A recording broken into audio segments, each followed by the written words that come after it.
네, 금요기도에 나오신 우리 모든 성도님들을 주님의 이름으로 사랑하고 축복합니다. 우리 옆에 분들과 한번 인사하겠습니다. 우리 아까 인사했던 것처럼 하나님과 함께함이 우리의 복입니다. 네, 우리 거리가 조금 떨어져 있어도 우리 앞뒤로도 우리 한번 인사해 볼까요? 하나님이 우리와 함께 하십니다. 하나님이 우리와 함께 하심을 믿으십니까? 정말 어떠한 상황에서도 우리를 포기하지 않으시고 끝까지 하나님이 우리와 함께 하시는 분이심을, 우리의 인생을 책임지시고 도와주시는 분이심을 굳건하게 믿으십니까?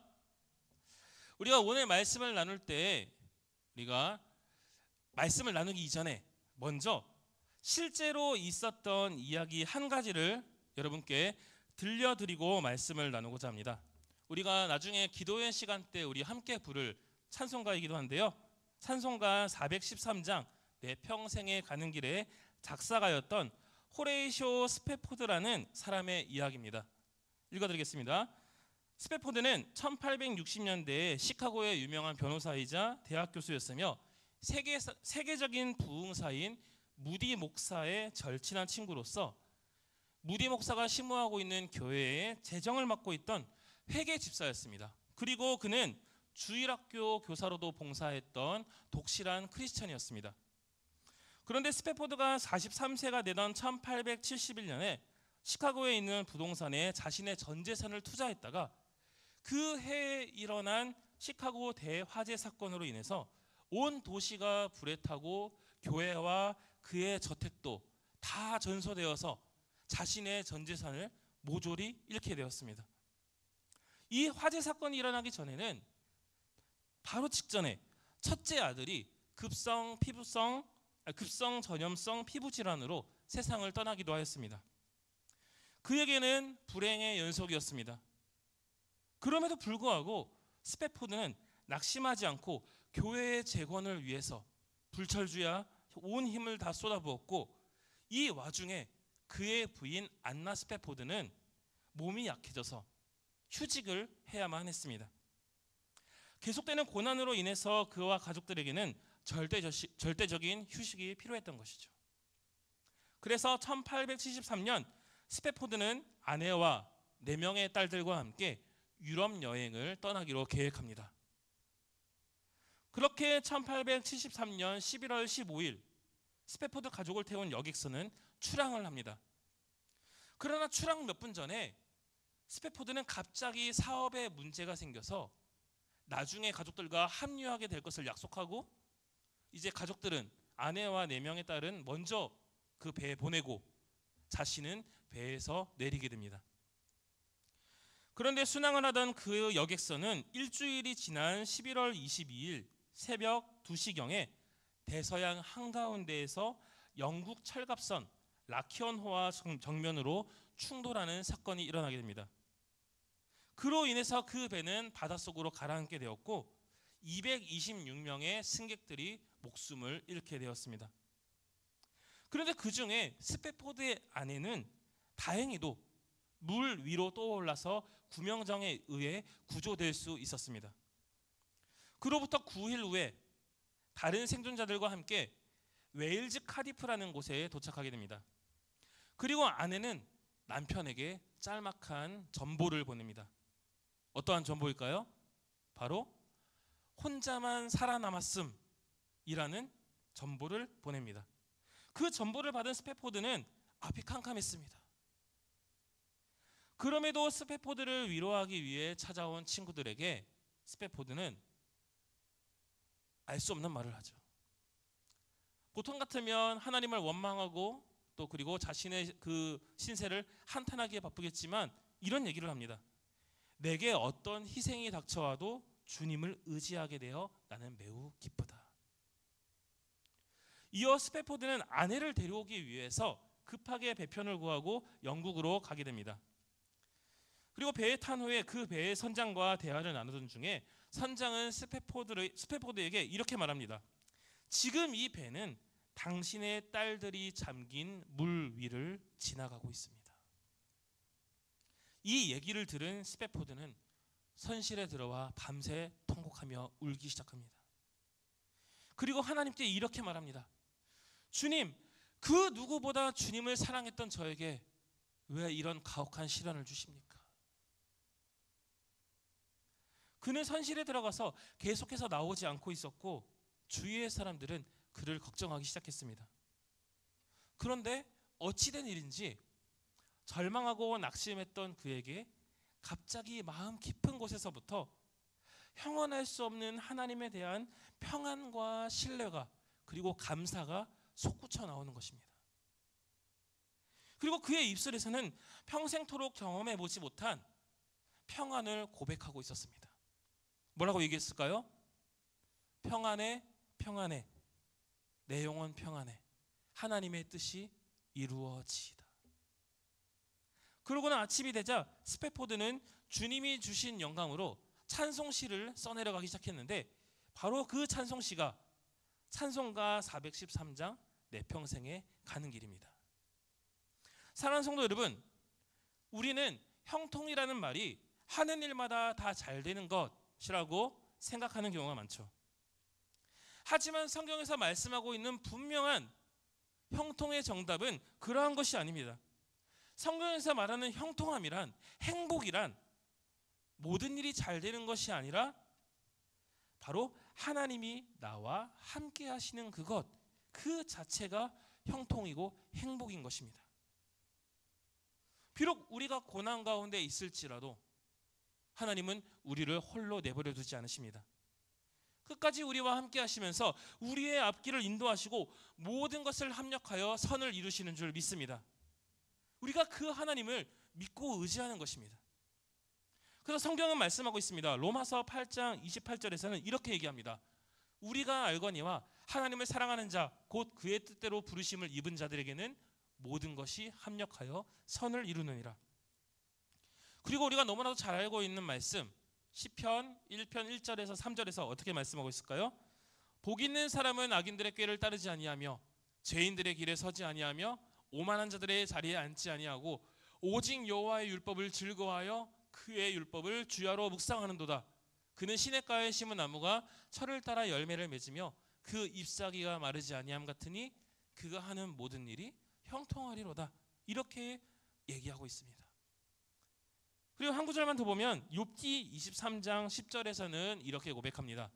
그러나 내가 가는 길을 그가 아시나니 그가 나를 단련하신 후에는 내가 순금같이 되어 나오리라.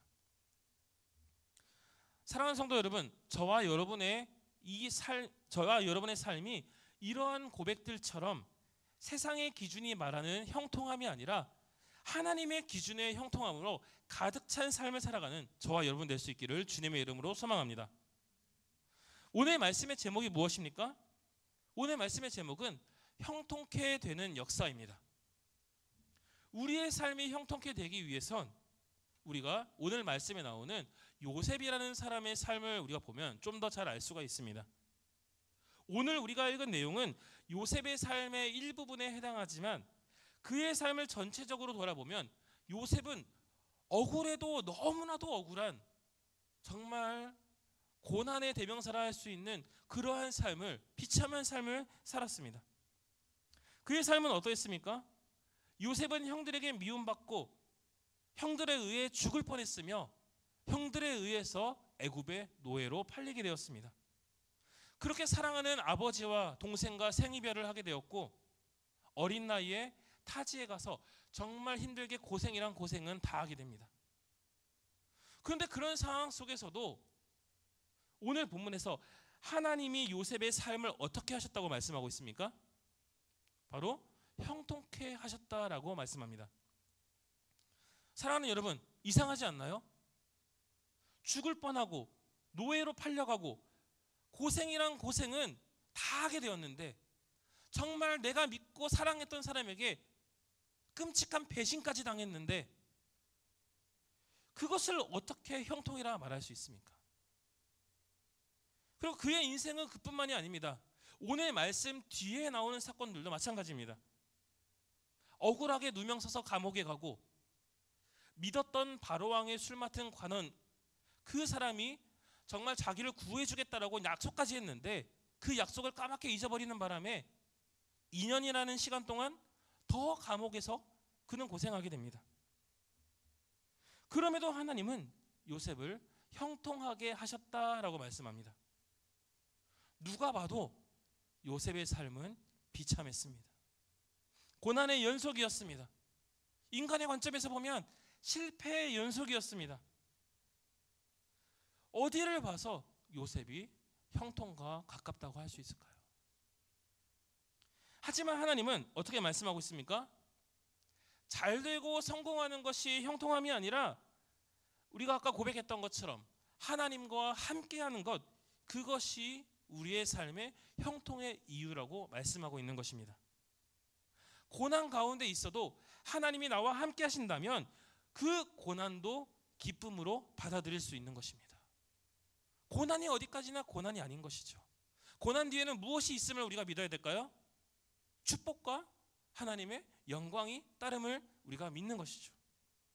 진짜 형통함을 모르는 세상 사람들은 고난이 찾아오면 넘어지고 다시 일어나지 못하지만 하나님만을 의지하고 신뢰하는 자는 고난 가운데서도 참 행복을 누리며 기쁨으로 사는 것입니다. 넘어져도 하나님이 나와 함께 하시기 때문에 하나님 바라보고 다시 일어설 수 있는 것입니다. 우리도 연약한 죄인이고 우리도 죄를 짓고 예수를 믿는다고 하지만 그래도 사람인지라 안 넘어질 수는 없습니다. 그리고 고난을 안 겪을 수는 없죠. 예수님도 고난을 다 겪으셨는데 우리가 어떻게 고난을 피해갈 수 있을까요? 하지만 넘어질 수는 있을지언정 우리가 다시 일어날 수 있는 이유는 누구에게 있습니까? 모든 소망이 주님께 있기 때문에, 그리고 그 주님이 우리와 함께 하시기 때문인 줄 믿습니다.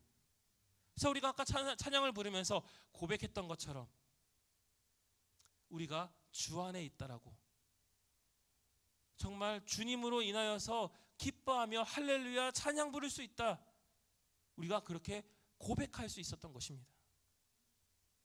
고난 속에서도 요셉이 형통한 자가 될 수 있었던 이유는 바로 하나님이 그와 함께 하셨기 때문입니다.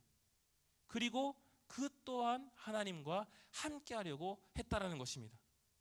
오늘 본문 2절을 다시 보시면 이렇게 말씀합니다. 여호와께서 요셉과 함께 하심으로. 여러분, 이 구절만 보면 하나님만 요셉과 함께 하셨다라고 우리가 추측해 볼 수 있지만 여기에는 더 깊은 영적인 의미가 담겨져 있는 것입니다. 하나님만 요셉과 함께한 것이 아니라 요셉도 하나님과 함께하려고 발버둥 쳤다라는 것입니다. 하나님과 모든 것을 함께하고 하나님으로만 만족하려는 삶, 하나님 한 분으로 충분하고 하나님과 동행하는 삶을 그는 살았다라는 것입니다. 오늘 말씀의 요셉의 삶은 어떠했습니까? 비록 매 순간순간의 삶이 고난의 연속이었지만 그는 오직 하나님 한 분만을 바라보면서 자기에게 주어진 일에 성실히 행했습니다. 그리고 모든 영광은 바로 하나님께 올려드렸습니다. 자신의 인생의 주인이 바로 참 하나님이심을 인정하면서 다른 건 몰라도 내가 지금 너무나도 힘들고 비참하고 사람들이 나를 조롱할지라도 어떠한 믿음이 있었나요? 하나님이 나와 함께 하신다라는 그 믿음만큼은 요셉이 잃지 않았다는 것입니다. 처해진 현실에서의 요셉의 주인은 보디발일지 몰라도 요셉 인생의 진짜 주인은 오직 하나님 한 분뿐이었던 것입니다. 그러니 하나님이 이런 요셉에게 함께하지 않으실 이유가 없었던 것이죠. 어떻게 이런 모습을 보고 이뻐하지 않을 수가 있겠습니까? 어떻게 이러한 모습을 보고 사랑하지 않을 수 있겠습니까? 너무나도 정말 하나님 보는 그 관점에서, 하나님의 기준에서는 얼마나 이쁜 짓을 하는데, 정말 하나님밖에 모르는 하나님 바라기인데 어떻게 하나님이 그와 함께하지 않을 수 있을까요? 사랑하는 성도 여러분, 세상 사람들은 더 나은 삶을 살기 위해서, 또 행복해지기 위해서 자꾸 자신의 삶에 무엇인가를 보태려고 합니다. 명예를 추구하고 물질을 추구하고 인기와 지식을 추구하면서 그것이 행복해지는 길이라고 믿고 삽니다. 하나님만으로 만족하지 못하는 삶을 살려고 합니다. 하나님은 없어도 다른 것은 있어야 되고 하나님이 계셔야 할 자리에 자꾸 다른 것을 갖다 대면서 하나님을 대신하려고 하는 것이죠. 하지만 세상이 줄 수 없는 참된 기쁨, 진짜 행복과 형통함은 어떠한 상황 속에서도 하나님 한 분만으로 만족하는 것인 줄 믿습니다. 요셉처럼 고난의 삶을 살았던 사도 바울은 이렇게 고백합니다. 우리 같이 한번 읽도록 하겠습니다. 고린도전서 15장 10절 말씀입니다. 같이 읽겠습니다. 시작. 그러나 내가 나된 것은 하나님의 은혜로 된 것이니 내게 주신 그의 은혜가 헛되지 아니하여 내가 모든 사도보다 더 많이 수고하였으나 내가 한 것이 아니요 오직 나와 함께 하신 하나님의 은혜로라. 아멘. 사도 바울이 내가 모든 것을 다 했다. 교회를 세운 것도, 예수님 안 믿는 사람들 예수님 믿게 한 것도 내가 다 한 거다, 이렇게 고백하지 않습니다. 뭐라고 얘기하고 있나요? 모든 것은 하나님의 은혜였다. 나와 함께 하신 하나님이 행하신 것이다 라고 고백하고 있는 것입니다. 오늘 말씀에서도 비록 요셉이 고난의 삶을 살았지만 그가 넘어지지 않고 다시 일어설 수 있었던 것은 바로 하나님과 함께하는 삶을 살았기 때문입니다. 그렇게 하나님과 함께하는 형통의 삶을 산 요셉을 통하여서 하나님은 그를 높여주셨고 수많은 생명을 구하는 참 하나님의 사람으로서, 도구로서 사용하신 것입니다. 나중에 훗날 요셉은 자신의 삶을 돌아보면서 이렇게 고백합니다. 창세기 50장 20절 말씀 우리 같이 읽겠습니다. 시작. 당신들은 나를 해하려 하였으나 하나님은 그것을 선으로 바꾸사 오늘과 같이 많은 백성의 생명을 구원하게 하시려 하셨나니. 아멘. 그리고 시편 37편 24절에서는 이렇게 말씀하고 있습니다. 그는 넘어지나 아주 엎드러지지 아니함은 여호와께서 그의 손으로 붙드심이로다. 누가 함께 하시나요? 전능하신 나와 함께 하시는 그 하나님이 우리의 손을 붙들고 계신다는 것이죠. 우리가 의지할 분은 누구밖에 없습니까? 하나님 예수 그리스도밖에 없는 줄 믿습니다. 세상을 바라보면, 내 자신을 바라보면 너무나도 비참하지만 그럼에도 불구하고 주님은 우리에게 계속해서 사랑의 손을 내밀고 계신다는 것이죠. 베드로가 풍랑을 맞이했을 때, 그 배가 물에 빠져갈 때 누가 찾아오셔서 베드로에게 손을 내미셨나요? 예수님께서 물 위를 걸으시면서 찾아오셔서 안심하라, 나니 두려워 말라, 그러면서 베드로를 잡아 일으키셨습니다. 말씀을 맺겠습니다. 사랑하는 여러분, 혹 우리가 고난 중에 있습니까? 우리가 요셉처럼, 그리고 앞에 보았던 스페포드처럼 말도 안 되는 상황에 놓여 있습니까? 그럼에도 변하지 않는 사실은 하나님이 우리와 함께 하신다는 사실입니다. 하나님이 우리와 함께 하시기 위해서 또 아들 예수 그리스도를 우리에게 보내주신 것입니다. 그래서 예수님의 또 다른 이름의 뜻이 무엇입니까? 임마누엘이고 하나님이 우리와 함께 계시다라는 뜻이죠. 우리의 삶에서 형통함의 역사가 일어나기 위해선 우리의 삶을 전적으로 하나님께 드리면서 모든 삶을 하나님과 함께 하려고 우리는 힘쓰고 발버둥 쳐야 된다는 것입니다. 하나님이 알아서 다 해주시겠지, 나 하나님 믿는데, 교회 다니는데, 내가 수십 년간 예수를 믿었는데, 근데 우리가 삶에서 주님을 등한시 여긴다면, 하나님보다 세상을 더 사랑하고 하나님보다 세상을 더 우선순위에 둔다면 하나님은 우리와 함께 하고 싶어도 함께 하실 수가 없는 것이죠. 하나님은 우리에게 찾아오셔서 우리와 함께 하시기 위해서 우리의 마음 문에 노크를 하십니다. 똑똑똑. 내가 들어가도 되겠니? 내가 너와 함께 해도 되겠니? 그런데 그 문은 하나님이 여시는 것이 아니라 우리가 안에서 열어줘야지만 하나님이 우리 안에 들어오실 수 있는 것입니다. 근데 우리가 그 문을 굳게 잠그고 하나님이 들어오시지 못하도록 막고만 있다면, 그리고 그 문 안에서 세상의 것들, 세상이 주는 기쁨을 누리면서 그것으로만 만족하려 한다면 우리는 하나님과 교제할 수도, 하나님과 만날 수도 하나님과 함께 할 수도 없다라는 것입니다. 잠깐은 세상 속에서 우리가 기쁨을 누릴지 모르겠지만 진정한 행복이신 예수 그리스도, 참 형통함의 이유가 되시는 하나님과는 점점 더 우리의 삶은 멀어지게 되는 것입니다. 우리가 하나님과 함께 하려고 모든 것을 하나님과 동행하고 그리고 하나님께 온전히 우리의 삶을 드리는 삶, 그러한 삶을 살아갈 때 하나님이 우리를 형통케 하시고 어려움 속에서도 참 행복을 맛보게 하시며 하나님 한 분만으로 만족할 수 있는 삶을 살게 하시는 줄 믿습니다. 우리가 오늘 주신 말씀을 기억하면서 어떠한 상황에서도 나와 함께 하시고 우리를 지키시고 그 능력의 손으로 우리를 붙들어 주시는 그 하나님만 신뢰하고 의지하는, 그리하여서 하나님이 주시는 그 형통함의 역사를 매 순간마다 우리가 주님 앞에 서는 그날까지 경험하며 살아가는 저와 여러분 될 수 있기를 주님의 이름으로 간절히 소망합니다.